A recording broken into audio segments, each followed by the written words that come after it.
Dobré, tak začínáme, je tu další fight mezi Nevím a Šimonem. Ano, to je jak zuřící býk normálně. A tady je nový trenér, ano, tady zabereme trenéra. Ano, a vidíte, že oba hráči se velmi nesnáší, ukazují na sebe jaké gesta. Vypadá to, že to je asi velikost jeho pindíka, ale to nikdo neví.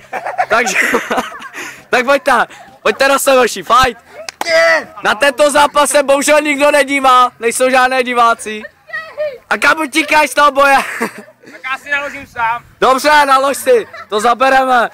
Ano, a boxer si dává do držky úplně samého. Počkej, já si taky jednu bouchnu. Ať jaká sranda. Dobré, tak to je nálož teda. Já jsem vyhrál. A vyhrál si, když jsi si dal sám na držku. A další boxer už je tady. A tady vidíme Rockyho Bambulu z nemocnice. Já tě narovnám, já ho narovnám.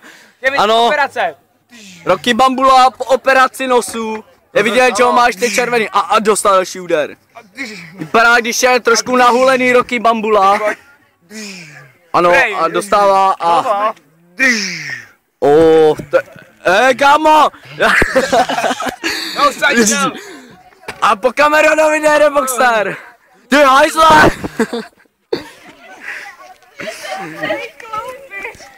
Ne, neblíte, prosím vás, ne.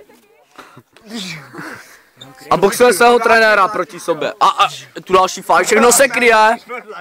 A Šimon kasoval a to si natáhnu svoji vlastní. A další rána, prudká. Šimon tady si pere proti dvou, teď 3, 4. To je nenormální zápas, proti 5, nakládá tady úplně všem diváků. A teď naložit ještě stanu. Všem divákům, ty vole. Dokonce i Stan byl jeho protivníkem.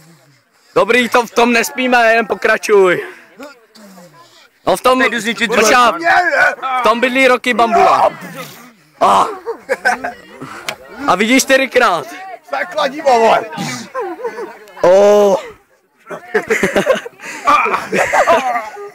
Vypadá, když je zhulený.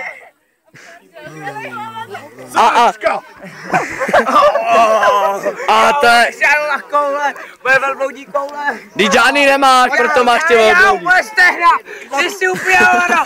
Jo, stehna. A teď se mu to vyplácí. Bytkovat diváky, trenéry.